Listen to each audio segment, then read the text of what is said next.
Pozdravljeni. Pozdravljeni. Kaj umetna inteligenca prinaša na področje vzgoje in izobraževanja? Kako vpliva na učenje, pedagogiko, preverjanje znanja, pa tudi na kakovost v šolskem sistemu? To je vprašanje, ki si ga zastavljamo v 13. epizodi podcasta Misija kakovost, ki je nastala v sodelovanju s sektorjem za digitalno izobraževanje na Ministrstvu za vzgojo in izobraževanje. Kako orodja umetne inteligence uporabljati v šoli, kako kritično ali nekritično jih uporabljajo šolarji, kako naj o njih učijo in kako z njihovo pomočjo poučujejo učitelji. In kako se v šolskem sistemu soočiti tudi z izzivi, kot so površinsko znanje, odvisnost od orodij ali vprašanje avtentičnosti izdelkov učencev. V podcast smo povabili gostjo, ki se vsakodnevno sooča z uporabo umetne inteligence v šoli, vključena pa je v 2 projekta, ki se ukvarjata s tem področjem. To sta inovativna pedagogika 5.0, inovativna šola in bolj raziskovalno usmerjen projekt Generativna UI. Z nami je Maja Vičič-Krabonja, profesorica zgodovine in geografije na Srednji ekonomski šoli in gimnaziji Maribor, ki je tudi koordinatorka projekta Inovativna pedagogika 5.0. Dobrodošli. Dober dan. Ja, umetna inteligenca je že povsod okoli nas, tudi področje vzgoje in izobraževanja ni izjema. Se po vašem mnenju šolstvo uspešno odziva na te tehnološke spremembe in inovacije, ki preoblikujejo našo družbo in svet, v katerem živimo? Bolj se moramo najprej pogovoriti o definiciji, kaj je to šolstvo.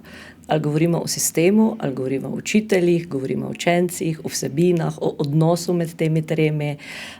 V tem trenutku smo na tem, da poskušamo vsak po svoje, se znajdemo, nastajajo res da že prve smernice, prvi primeri dobre rabe, tako da od nekod se lahko učimo že, je pa res, da povsod po svetu v tem trenutku orjemo ledino. In dokler bomo dovolj zdravorazumski, da bomo lovili ravnotežje med tem, da vemo, da tehnologija, tudi umetna inteligenca, ne bo rešila vseh naših problemov in tem, da se ne bojimo preveč uporabljati, mislim, da bomo kar varno pluli. Kaj se lahko naučimo pa iz primerov v preteklosti, na primer družabna omrežja? Ja, 10-15 let nazaj smo se v šolstvu odločili, da družabna omrežja niso stvar šole, da je to stvar prostega časa, popoldnevov, doma in se s tem nismo ukvarjali.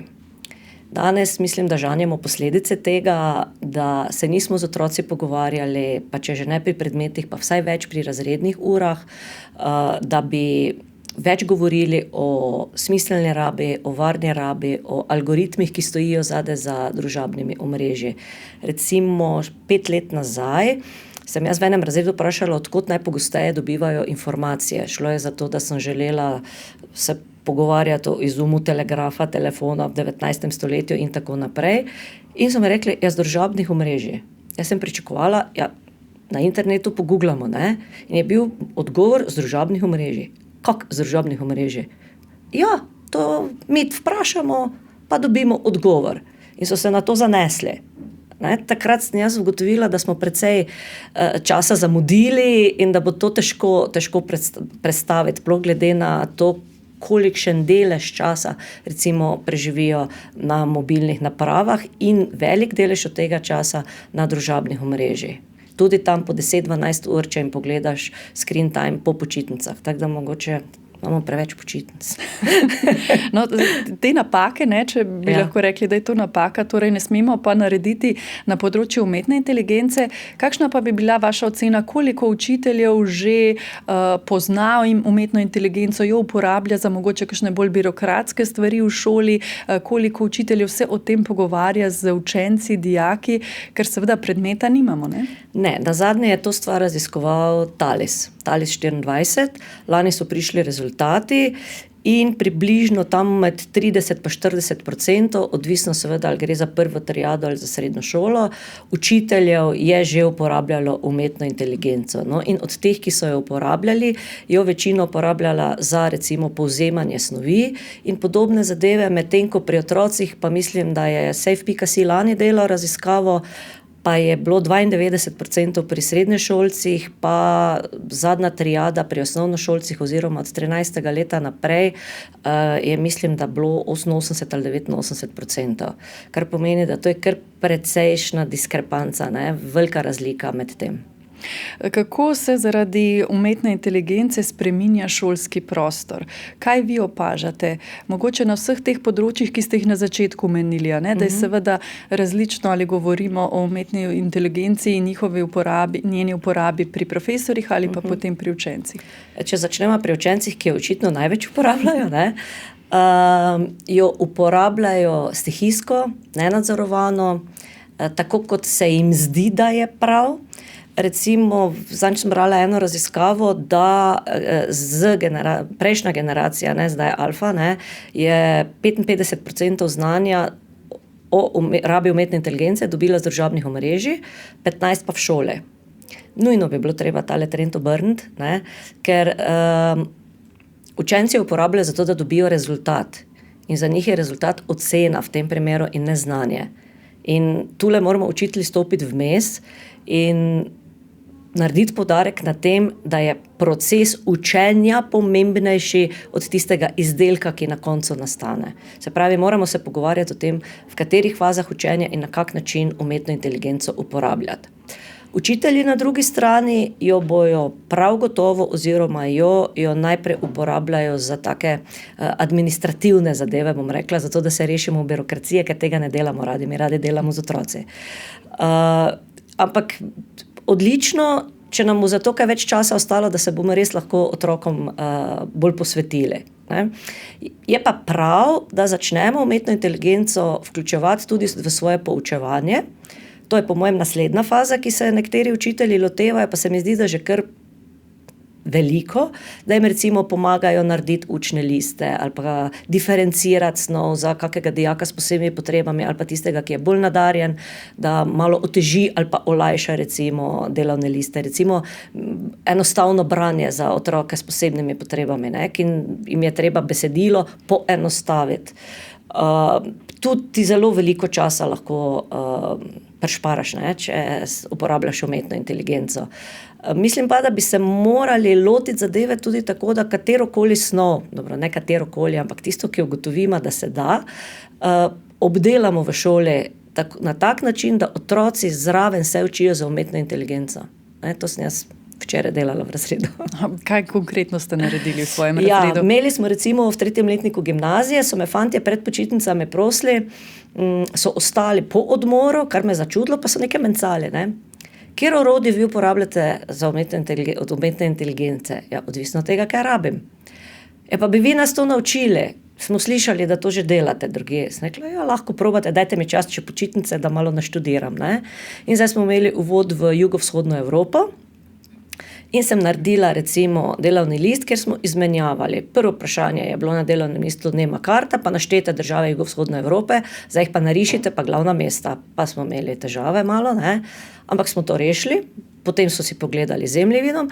Potem je bila pa druga naloga, kjer sem jim povedala, cilji današnje ure so, na licu imeli naspisano, da razumete pojem jugovzhodna Evropa, ga znate geografsko opredeliti, primerjate različne opredelitve jugovzhodne Evrope, kaj to pomeni z zgodovinskega stališča, z naravno-geografskega stališča, z političnega stališča in podobno, in poznajo naravno-geografske značilnosti. Zdaj mi pa napišite najprej kar tu na list poziv, kakega boste dali v umetno inteligenco. To bomo slikali, pa bomo dali noter. Je rekel eden, drugi je rekel ne. Jaz bom ga pač vprašal, naj mi pove, kaj je jugovzhodna Evropa. Rekla, v redu, probajte. Naj vam pove, to, kar ste si zamislili, date noter. In takoj v trenutku je kar završalo po razredu. Kaj zdaj Slovenija, je jugovzhodna Evropa ali ni? Sem te rekla, zdaj že dobo hakli za nazaj, če smo se srednjo Evropo že učili. Veš, kam spada Slovenija? Če pa piše. Dajmo, dvignemo roke, vsem, ki piše, da je Slovenija v jugovzhodni Evropi. 4 so dvignili roko. Meni pa piše Turčija zraven. Zdaj pa dajmo raziskati, zakaj. Katero po zgodovinskih elementih, katero po naravno-geografskih elementih in tako naprej. In smo se o tem pogovarjali. Pa sem mi podala spodaj tabelo, pa so mogli izpisati trditve, ki mi jih je napisalo orodje umetne inteligence, kjerokoli že pač. Pol so pa morali pri vsaki trditvi zraven napisati, a se da preveriti, kje bi jo preverili, in so potem tudi preverili, ali z učbenikom, ali z atlasom, ali pa potem tudi tako, da so brskali. A zdaj znate, vse nam je jasno. Pol pa rešite tretjo nalogo. Kaj piše tretja naloga?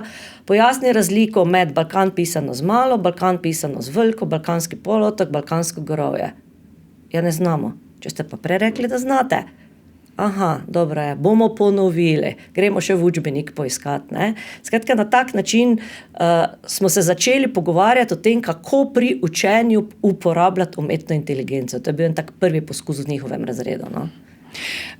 Kaj se vam zdi, glede na to vse, kar ste zdaj povedali, je največji izziv pri uporabi orodij umetne inteligence v vzgoji in izobraževanju? Je prav to mogoče malo bolj naivna uporaba teh orodij? Je to mogoče kakovost znanja, ki pride, če se tako učimo s pomočjo? Je to mogoče nekaj čist drugega, naprimer osebna in intimna komunikacija z umetno inteligenco namesto s sošolci?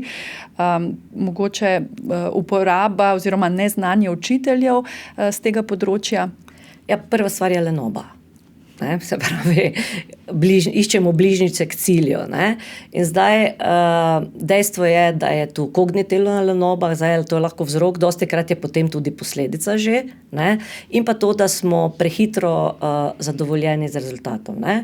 Ker tudi recimo, ko jim rečemo napiši kaj, koliko strani? Ja, toliko, da boš dal vse, kar je v navodili. Ne, povejte mi, koliko strani. Ne bom. Ne? Se pravi, treba jih je navaditi na to, da jaz kot učitelj preberem vse, kar oni napišejo. Ne?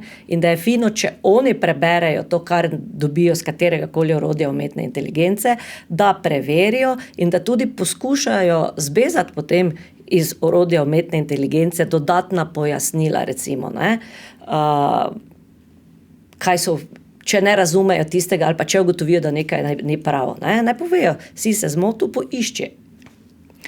Koga bi, ko se pogovarjamo o umetni inteligenci, bilo treba najbolj naslavljati? Je to prav učence, dijake, mogoče tudi učitelje, vodstvo šol, starše, tudi odločevalce?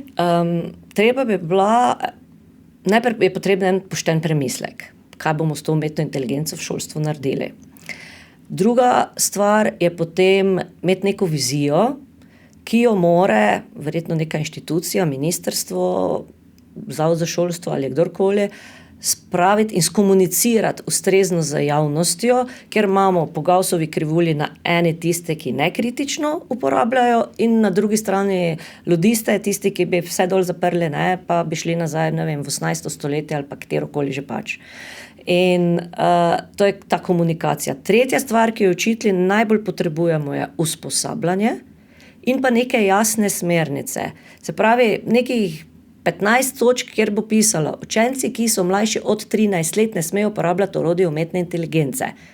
Naprimer, ne pa da mi iščemo zdaj to po uredbi Evropske unije, ne, take čisto logične stvari, da nam postavijo neke okvire in hkrati bi te usmeritve morale biti dovolj široke, da jih recimo lahko šole po svoji presoji vkomponirajo v svoja šolska pravila. Ne? Ker ne morejo pravila o umetni inteligenci veljati ista za 5. razred osnovne šole pa srednjo elektrošolo. Recimo tisto v Trbovljah, kjer imajo o umetni inteligenci predmet. Ne? Tak ne gre. Se pravi, morajo biti hkrati neke okviri nam morajo biti jasni, hkrati pa dovolj odprti, da se jih lahko glede na to prilagajamo. In potem moramo opolnomočiti učitelje, da si bojo upali in da bodo dovolj samozavestni in da bodo znali vključiti to v svoj način poučevanja in navaditi otroke, kako se s tem učiti. Ne vedno, takrat, ko je to pametno in primerno. Omenili ste usposabljanje in opolnomočenje učiteljev. Ne? Ja. Vi ste koordinatorka projekta Inovativna pedagogika PIT.nič, ja. Inovativna šola, katerega namen je prav dvig teh digitalnih kompetenc učiteljev in učencev. Izvaja se od leta 2013 in vanje je bilo vključenih skupno 2000 učiteljev. Kaj vse vključuje ta projekt? Kakšne aktivnosti potekajo? Ja, od leta 2013 je to že v 3. projekt s podobnim ciljem, s tem, da v prejšnjih smo se res ukvarjali z razvijanjem digitalnih kompetenc učiteljev, tokrat pa je že čas, da prenesemo to znanje tudi na učence in tudi merimo, spremljamo, evalvacija se dela na učencih. Zdaj, če govoriva o digitalnih kompetencah pa umetni inteligenci, pa v Sloveniji imamo še en izziv, ker dostikrat ne ločimo, kaj so zdaj to računalništvo, informatika in kje je v tem golažu kaj, ne. Recimo digitalne kompetence, imamo zelo dober kompetenčni okvir, ki je na ravni Evropske unije ostal, to je DigComp 2.2 je preveden v slovenščino, novembra je prišel ven v 3.0, ki je trenutno v fazi prevajanja v projektu Generativna umetna inteligenca v izobraževanju. In tukaj noter je vključena tudi umetna inteligenca, ker je zato bil tudi ta okvir posodobljen. Zdaj, kaj so digitalne kompetence? Da je človek digitalno kompetenten pomeni, da odgovorno, samozavestno, učinkovito uporablja digitalne naprave in živi v 21. stoletju. Varno. Se pravi, to je stvar, za katero ne rabimo predmeta. To je odgovornost vsakega učitelja, da se s tem ukvarja. Se zavedajo učitelji tega? Ja, v učnih načrtih, že teh, ko jih imamo zdaj, že od leta 2008, ker kompetence so od Evropske komisije od leta 2007, že jih imamo v učnih načrtih napisane, niso pa specifično v obliki ciljev izraženi, tako kot bodo zdaj v prenovljenih učnih načrtih, s katerimi začnemo jeseni po novem delati, ne. Tako da jaz mislim, da se bomo tega držali malo bolj, ne. Za razliko od tega so pa računalništvo, informatika, samostojne znanosti, tako kot zgodovina, fizika in podobno. In to je pa stvar, o kateri pa jaz kot zgodovinar in geograf recimo ne znam kaj dosti povedati, ne. Digitalne kompetence, ja, se pravi, to je 5 področij, iskanje, zbiranje podatkov, kritična presoja, s tem se moramo vsi učitelji ukvarjati. Z komunikacijo na daljavo, z deljenjem, datotek in podobnim, shranjevanjem v oblak, s tem se moramo vsi znati ukvarjati. Ustvarjanje digitalnih vsebin, s tem se moramo znati vsi ukvarjati. Zdaj, to je lahko ali navadna predstavitev, ali pa je to video, ali je to interaktivni video, to je pa sedaj seveda odvisno od tega, kaj kot učitelj potrebujem in tudi kaj moram kot učence naučiti, ne.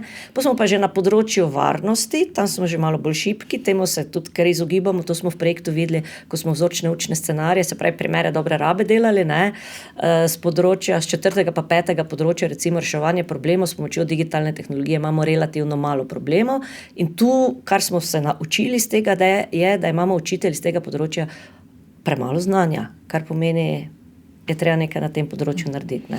Kaj še ste ugotovili? Katera vprašanja so tista, ki najbolj zanimajo učitelje? Mogoče se to razlikuje tudi, kje učitelj uči, a ne, na vrsti šoli ali pa starost učencev.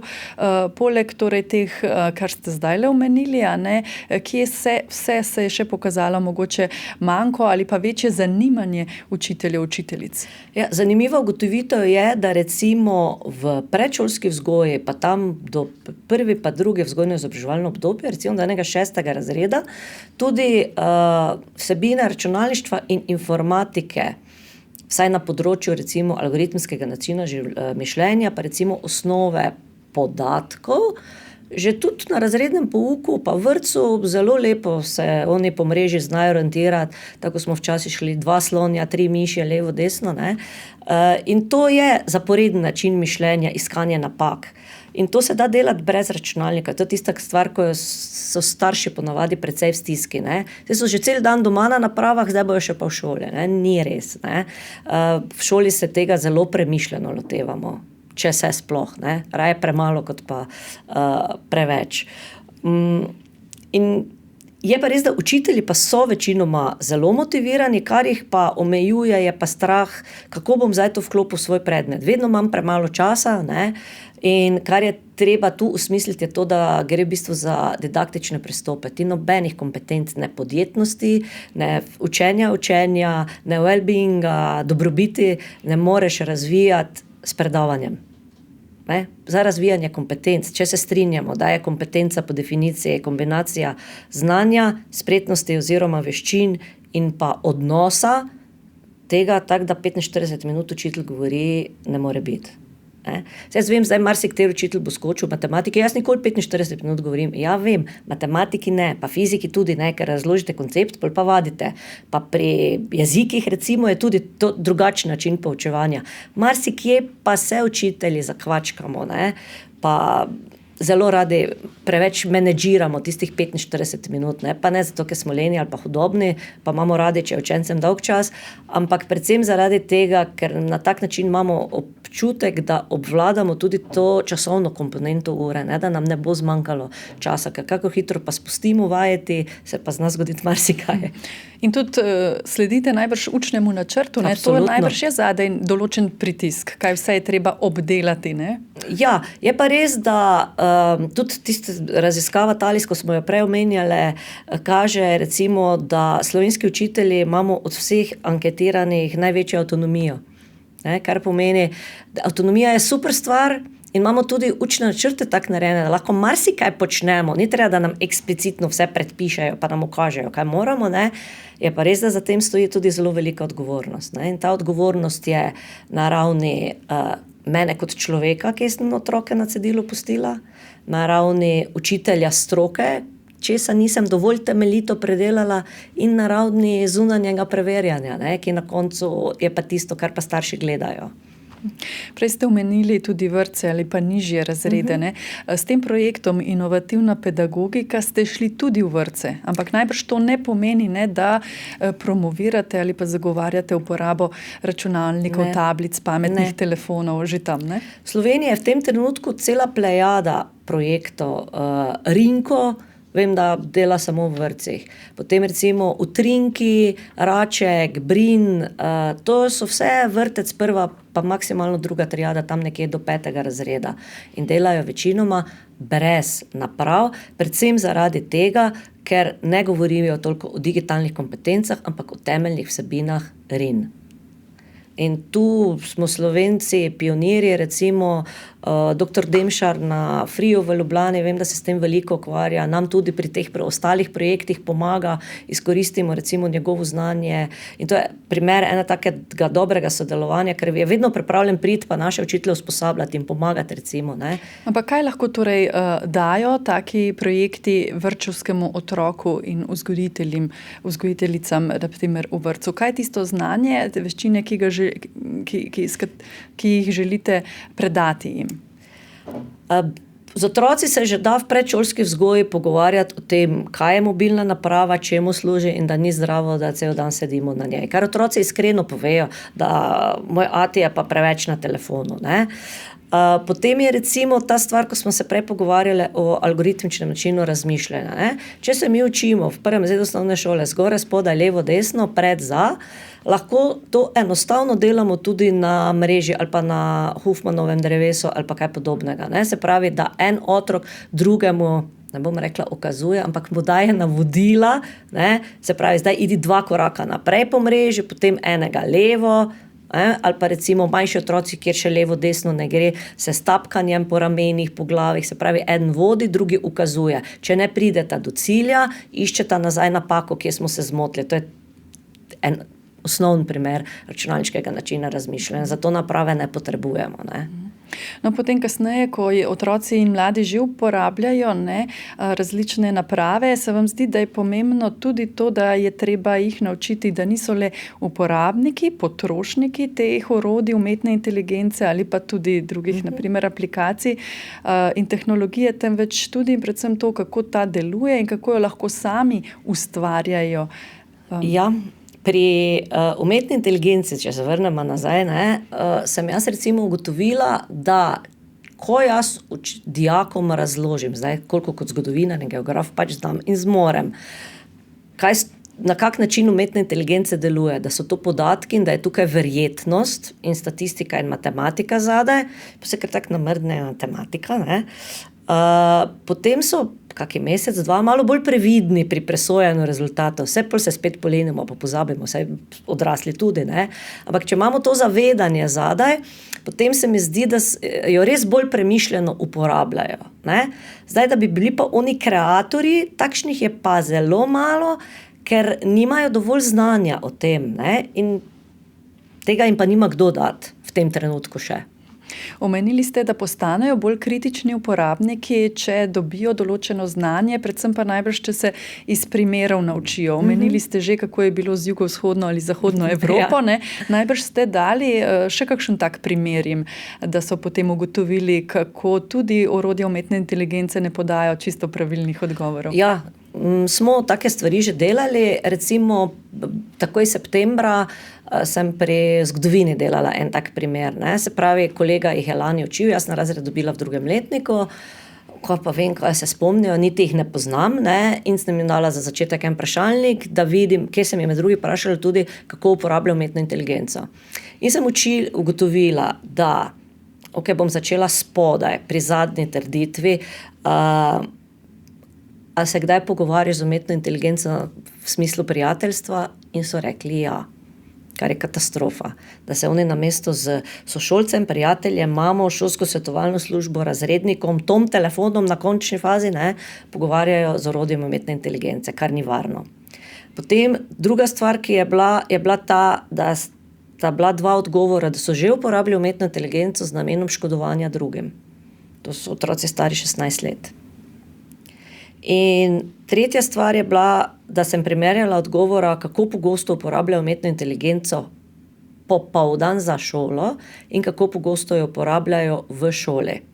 In je bila tista popoldan za domače naloge bistveno daljša kot ona v šoli. Kar pomeni, če gremo nazaj, spet jih puščamo na cedilu, ne. Sami se učijo in uporabljajo po svoji presoji, ki ni vedno najbolj pametna, ne. In sem rekla, bomo pa prvo snov predelali, se pravi, jaz moram ugotoviti, kaj vi od lani znate. In sem zbrala 10 zgodovinskih osebnosti, ki vem, da bi jih lani morali predelati, v spletno učilnico, dala seznam, zberite si vsak eno in pa katerokoli orodje umetne inteligence uporabljate, telefon, na računalniku, ne bomo o firmah govorili, ne. Vsaj 7 pozivov morate napisati, tako da boste ugotovili, kdo je to bil, zakaj je bil pomemben, kak je vplival na ta dani čas, pa kak vpliva recimo na današnje vrednote, družbo, njegovo delo še danes in podobno. In to nepreverjeno, nepregledano, samo spravite v Word, pa dajte spletno učilnico. Potem sem jaz to natisnila, zaradi tega, ker so si po 3 zbrali isto osebno. In sem jih dala v skupine, v živo, v šoli sedeti, pa vsakemu vse tiste 3 papirje, zdaj pa primerjajte po eni strani pozive, kakšne ste uporabljali, kjer so bili najbolj učinkoviti, se pravi, smo se pogovarjali o tem, kako uporabljati umetno inteligenco, in primerjate odgovore, tudi stališče kakovosti, kjer ima največ napak, kje ste dobili iste odgovore, kje ste dobili različne. Smo 1 uro temu posvetili, pol ure smo to delali, potem pa tiste osnove pokazala, kako deluje umetna inteligenca, tista statistika, kar smo se prej pogovarjali, ne. In potem so dobili domačo nalogo, zdaj pa preverite to, tisti svoj zapis, vsaj 5 dejstev not preverite. Ali z učbenikom, ali s katerimi drugimi viri, pa prosim ne 9letka.net, ne, ker pa nismo nič naredili. In tisti premislek potem oddajte in zraven refleksijo, kako na kak način ste uporabljali umetno inteligenco. Zdaj, to je bil prvi korak, kjer sem jaz začela in potem občasno, vse ne delamo tega vedno, ne, občasno vključimo take stvari noter, da premislimo rezultate in da se učimo, na kak način pozivati. Pa kaj se splača delati z umetno inteligenco, česa ne, in tudi, kje pokurimo preveč elektrike, pa je bolj ekološko in trajnostno, recimo kar v Google noter vprašati, ne, kot pa zastavljati neumno vprašanje o umetni inteligenci, zato da dobimo neumen odgovor. Tudi naprimer o različnih bolj mogoče vprašanjih povezanih s slovenščino ste ugotovili, ne, da umetna inteligenca, in to dokazali mladim, ne deluje tako, kot bi si želeli. Ne? Ja, takrat, ko smo se pogovarjali recimo o tem, kako deluje umetna inteligenca, da je zadaj statistika in pa podatki, se mi ne verjamejo, ne, morajo sprobati. Pa mi rečem, dajte, samo napišite noter poziv, dokončaj, živedaj vsi narodi. Nič drugega, samo to. In lepo dobiš celo 7 kitico, tako kak mora biti. Recimo pred 3 leti še ni bila čist, kakšna beseda je bila, kje narobe, ne. Zdaj je to v 0. No, zdaj pa dajmo to probati, ker pesem vsi poznamo, kaj jaz vem, Maček Muri, ne. Pa napište not, dokončaj, ko zapoje zvonček v uri. Pol pa enim se stroj upira. tega ti ne smem dati zaradi tega, zaradi avtorskih pravic, ne. Drugi pravi, ja, meni je pa napisal, samo to ni to, ne. In potem dobi vsak neko svojo verzijo, besedila taka, da dobiš sladkorno zraven, no, ker pač umetna inteligenca se uči z interneta in potem se pogovarjamo o tem, da mora imeti dovolj podatkov, ker maček v Muri pač ne vem kolikokrat je na spletu, najbrž res ni velikokrat, ne, verjetno tudi zaradi avtorskih pravic še in potem govorimo tudi o tem, kdaj lahko dobimo in kje kvalitetne odgovore, kje pa nima smisla, ne.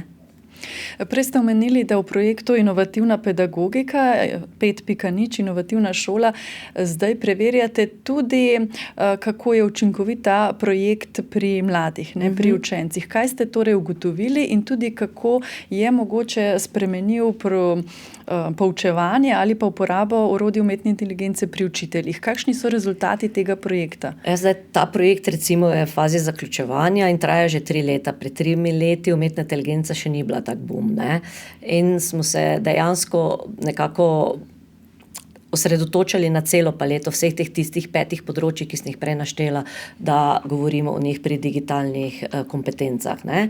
Zdaj, učitelji pripravljajo vzorčne učne scenarije, se pravi, preizkusijo razvijanje digitalnih kompetenc na svojem predmetu in potem tudi napišejo refleksijo, dodajo zraven izdelke učencev in to oddajo, tako da se lahko učimo drug od drugega, ne, da gradimo to učečo se skupnost.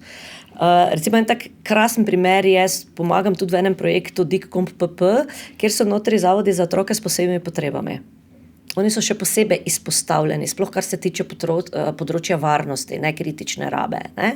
In recimo, ko sem gledala njihove vzorčne učne scenarije, sem ugotovila, da so menda 3 ali 4 na temo opis rastline. Ampak pri vsakem je bila razvijana druga kompetenca, pri eni brskanje, pri eni sodelovanje, pri eni ustvarjanje, ne, tako da se res vidi, da neodvisno od snovi se dajo te digitalne kompetence razvijati. No, kar sem pa, da odgovorim na vprašanje, pri vzorčnih učnih scenarijih se v zadnjem letu dogaja, nismo jih še vseh pregledali, ne, ker so jih učitelji še oddajajo, da se predvsem na področju varne rabe dosti učiteljev loteva tudi tega področja umetne inteligence. Zdaj, kakovost znanja in kakovost poučevanja v dobi orodij umetne inteligence, po vašem mnenju, se v praksi in v realnem življenju povečujeta ali znižujeta? Ali je naloga prav takih projektov, da se pravi, ta trend obrne navzgor, torej da se bi povečevali? Ja, naloga takih projektov je prav to. Se pravi, zdaj učitelji se moramo marsikdaj odreči, recimo kateri nalogi, ki smo jo od nekdaj že delali. Dobro, dosti nas več ni takih, ki bi rekli, napiši mi seminarsko Franceto Prešerno, ker to nima smisla, ne, ker jo najdeš na spletu. Zdaj, da je vsega kriva umetna inteligenca, tudi ne bom rekla, ker pred 5 leti sem imela nekaj mam, ki so pisale, ne, naloge. Recimo pri geografiji, pa recimo program ekonomski tehnik, imamo promet. Zdaj, kaj se bomo učili, da ločimo kopenskega pa zračnega, pa se bomo to v kontrolno pisali ali kaj? No, in jim jaz dam potem, temu rečemo šolo avtentične naloge, v njih 6 ali 7 primerov, imam pa si lahko eno zberejo, ne. In ena izmed teh, kjerih si jih lahko zberejo, je tudi recimo promet, moj domači kraj, povezava, se pravi, navodila so zelo kratka, predstavi prometno lego svojega domačega kraja in napiši, predlagaj, kaj bi bilo pametno spremeniti, da bi bilo bolj prijetno tam živeti, da bi recimo gospodarstvo kaj od tega imelo, pa da ne bi narave čisto zatavkle. Se pravi, in je to nalogo gladko mama napisala, ne. Zdaj pač napiše umetna inteligenca, če jo dam. Vi prepoznate takoj? Ja. Oddajo v 2. letniku 12 strani seminarske naloge, pol je s tem nekaj narobe, pa če so vse vejice noter tudi, ne. Potem pa recimo, ko začnemo brati, pa vidimo. Recimo, en tak tipični primer je, ki so pa potem je bila umetna inteligenca zraven, to je bilo pa 2 leti nazaj, pa še meni ni potegnilo, v čem je problem, ne. Isto pri geografiji delamo razmestitvene dejavnike industrije. naštejemo, kjer vse so, skupaj ugotavljamo primere in pa, da vidimo, če znamo, vsak si zbere eno tovarno, recimo v Sloveniji, mi jo mora pokazati na zemljevidu, kje je, in povedati, zaradi katerih razmestitvenih dejavnikov je nastala. Zdaj, če govorimo o digitalnih kompetencah, najprej povem primer, ko dijakinja sedi pri zemljevidu pa pravi, kje je Velenje? Pa pravim, jaz telefon imaš na mizi, daj odpri Google Maps, pa ugotovi, kje je Velenje. In je deklica res odlično z veliko začetnico notri v Google Maps začela pisati, kje v Sloveniji leži tovarna Gorenje. To je digitalna kompetenca. Imaš telefon, zmogljivo napravo v žepu, pa se zgubiš. Ne moreš. Če živiš v 21. stoletju, ne moreš. Jaz razumem, da se zemljevid uporabljati je danes že težava, ampak vse to bi lahko minimalni standard. To je digitalna kompetenca, da se znajdeš. Ne? No, pa smo tisto Velenje našli in potem hodijo pred tablo. Ne? In pač prvi, to bi naslednji Velenje, Gorenje. Zakaj Gorenje tam, kjer je? Zaradi ugodne prometne lege. Kako ugodna prometna lega? Jaz kdaj bil v Velenju, kako cesto te imajo do tja. Probaj z vlakom priti z Maribora Velenje, pa ma videla, če še danes prišel. Tak piše. Ki tak piše? Vir sem pozabil navesti. Biš vklop pa popravi. Prije naslednji, Krka Novo mesto. Ugodna prometna lega. Krka Novo mesto. Imajo avtocesto, se vmes naučil, kaj bom htela od njega, ne? Pravim, jaz zapet nazaj, vklop pa ugotovi, kdaj je bila avtocesta postavljena, pa kdaj je Krka nastala. Ne? In ko je tretji prišel, se imam počasne možgane, ne? Ampak ko je tretji prišel, mi je potegnilo. Umetna inteligenca, ne? Ono gledajo vsi vklop, V redu, te pa dajmo. Pa smo vkup naredili vajo, ne? Se pravi, sem rekla, kak smo dali? Zakaj je Velenje tam, ko je? Zaradi ugodne prometne lege. In sem ugotovila, ker sem dobila isto. Najprej dobiš večini primerov, najprej prometno lego, pa surovine. Statistično najverjetnejši odgovor. Pa rečem, te pa gremo domači kraj, pa bomo vedeli, kdaj se je mašina zmotila, ne? Pa damo Maribor, tam pa tekstilne tovarne, ne? In v Mariboru je ugodna prometna lega celo prav, ne? Ampak pri tekstilnih tovarnah ti vrže ven surovine. Kaj, ste videli kdaj kako ovce okrog Maribora, bombaž gojimo, ali smo v Egiptu, ali kaj.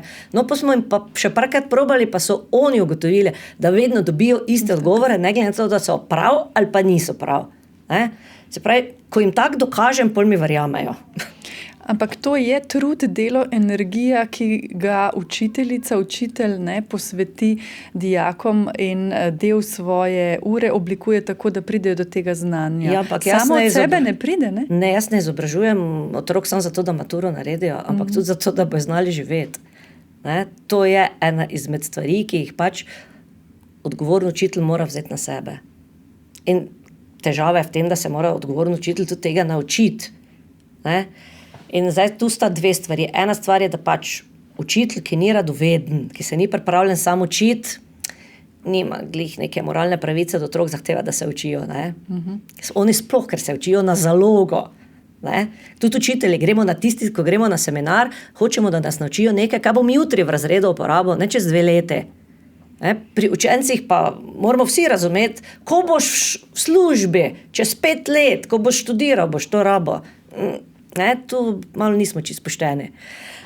Druga stvar pa je, recimo, tudi gremo v Natalis nazaj, 70% slovenskih učiteljev se čuti, overwhelmed smo danes uporabili, se pravi, preplavljene z uporabo tehnologije, da smo preutrujeni od tega. Ko sem jaz videla prvo številko, ne moramo se tega privoščiti. Pa smo malo razmišljala, pa je jasno zakaj. Predvsem zaradi tega, ker nas vse posod bombardirajo z nekimi novimi orodji. Ne? In to vsaki dan, ne samo, da je tudi tisto orodje, ki ga že uporabljam. Tudi če bom rekla samo en klepetalnik bom uporabljala, mi v 3 mesecih 3-krat je nova verzija zunaj, pa gumbi prestavljeni, pa ta nova zmožnost, pa ona nova zmožnost.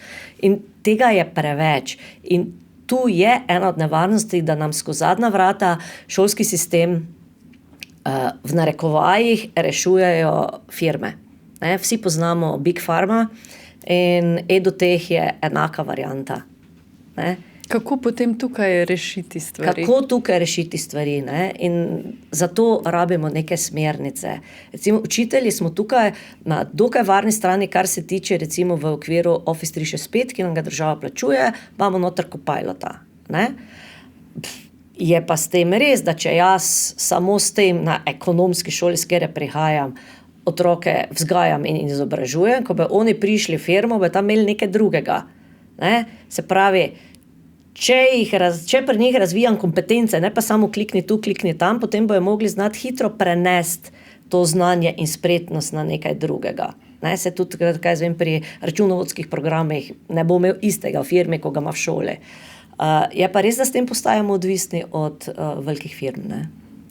No, ampak če se vrneva mogoče še k vašemu poučevanju, kako vi zdaj preverjate znanje in kakovost znanja vaših dijakov? Prej ste omenili, takoj veste, kdaj napišejo kakšno domačo nalogo, seminarsko nalogo s pomočjo orodij umetne inteligence, ne? Ja.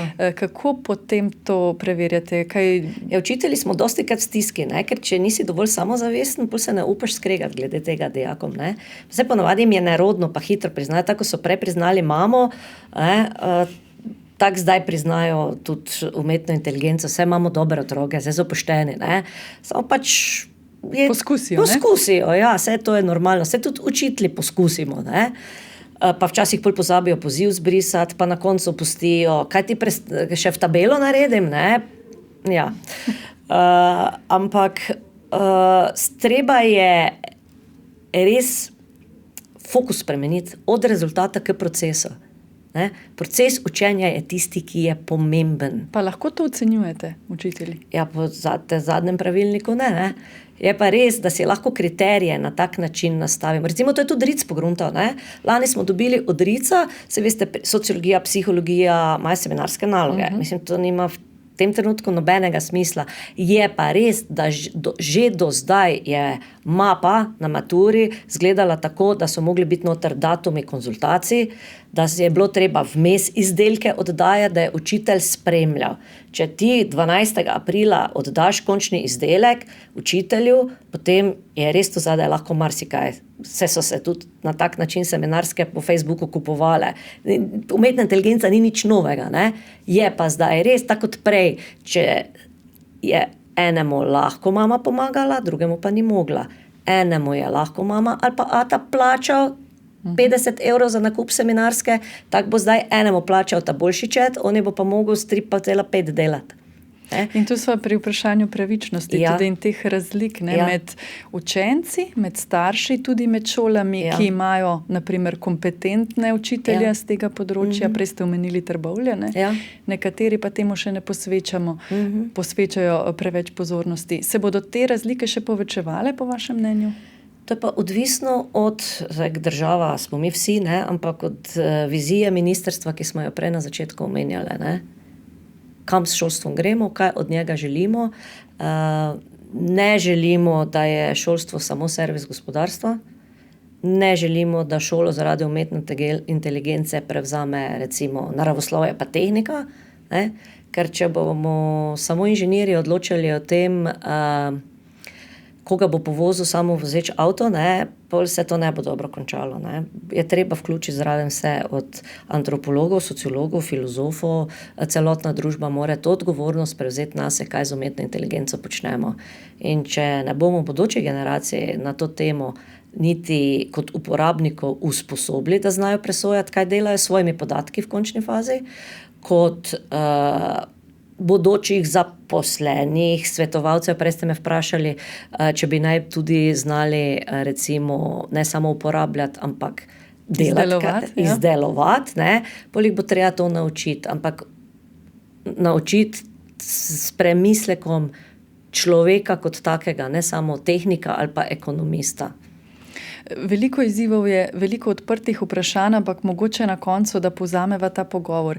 Kje se lahko danes uporablja umetna inteligenca ali orodja, ne, umetne inteligence, da bi lahko tudi v vzgoji in izobraževanju dvignili kakovost delovanja šol, učnih dosežkov učencev, torej ta pozitivna vrednost njena, ki lahko pripelje, dvigne kakovost? Prva stvar je ta, da in najlažja in tudi najbolj bo učiteljem pri srcu, če bomo zmožni uporabljati umetno inteligenco za tisti birokratski del, ki ga učitelji ne maramo in s katerim smo vedno bolj obremenjeni. In če bomo tisti čas, ki ga bomo prišparali, lahko uporabili za lastno usposabljanje, za strokovne pogovore s kolegi znotraj šole, z drugih šol, znotraj projektov, in zato, da si bomo vzeli čas pa premislili temeljito svoj učni načrt, svoje cilje in katere teh ciljev, pa tudi če jih je samo 5% ali pa 10 pri enem predmetu, lahko podpremo z uporabo umetne inteligence, tako da bomo otroke naučili nekaj o umetni inteligenci, nekaj, kako se učiti z umetno inteligenco in tudi za življenje z umetno inteligenco. Nekaj primerov že imamo, recimo prej smo omenili projekt Generativna umetna inteligenca v izobraževanju, tam je nastala analiza stanja, ki je objavljena, tam so nastale smernice, ki so objavljene, in tam je nastalo v bistvu 60 primerov, preizkušenih primerov dobre rabe, ki so jih kolegi opisali v prispevkih v reviji Inovativna pedagogika. In če si bomo vzeli čas, pa to malo prelistali, dobili kak navdih, pa z malimi korakci po pogovoru s kolegi, tudi s podporo nekoga, ki zna, šli v razred, jaz mislim, da smo na dobri poti. Zdaj, ti projekti so seveda zelo dobrodošli, ampak seveda so kratkotrajni lahko, ne? Kaj pa, ko se bo inovativna pedagogika čez nekaj mesecev zaključila? Kaj bo potem s tem projektom? Se že obeta kakšen nov projekt ali je treba razmišljati tudi bolj dolgoročno, sistematično, spremembe tudi v sistemu, na primer? Absolutno. Ti projekti, ki so zdaj pilotni pa razvojno-raziskovalni. Če nekaj razvojno-raziskovalnega pričakujemo, da se bodo te ideje potem nekako prenesle tudi v stalno prakso. In to je ta stvar, ki se mi zdi, da nam v Sloveniji kar manjka. Projektov imamo veliko. Saj tu ni samo inovativna pedagogika, saj prej sem jih naštela celo plejado, pa 100% z njih, vsaj 5 še pozabila. Ne? Ampak zdaj, kako to je tisoče učitelja noter vključenih, recimo prej smo rekli 2000, čez 2000 jih je pri nas, pa če mi imamo inovativno sredo, usposabljanje ob 8 zvečer, nihče mi ne bo rekel, da učitelji ob 12 zaključijo z delom, če jih je pripravljeno na tednu inovativne pedagogike, ob 8 zvečer po 6-7 tisoč biti gor, ne? Pa si potem še posnetke ogledovati. To je ogromna masa, to se pravi, učitelji čutimo to potrebo po znanju, ne? Ampak rabimo pa zdaj nekako to sistemsko. Prav je, da stvari prihajajo od spodaj gor, ker učitelji smo edini, ki znamo preveriti, kaj v razredu funkcionira in kaj ne. Ampak ko mi enkrat povemo, to se da, tisto pa ne, pričakujemo, da se bo nekaj naredilo tudi od zgoraj navzdol, ne? Da se bo sprovedlo v sistem, ki nas bo pri tem na eni strani usmerjal in na drugi strani podprl. Maja Vičič-Krabonja, profesorica zgodovine in geografije na Srednji ekonomski šoli in gimnaziji Maribor, tudi koordinatorica projekta Inovativna pedagogika 5.0, inovativna šola. Hvala za tale pogovor o smiselni uporabi umetne inteligence v šolstvu. Tudi to, kot smo slišali, lahko dvigne kakovost vzgojno-izobraževalnega sistema. 13. epizoda podcasta Misija kakovost je nastala v sodelovanju s sektorjem za digitalno izobraževanje na Ministrstvu za vzgojo in izobraževanje. Gosti se še enkrat zahvaljujem in seveda vam želim uspešno delo še naprej. Hvala lepa.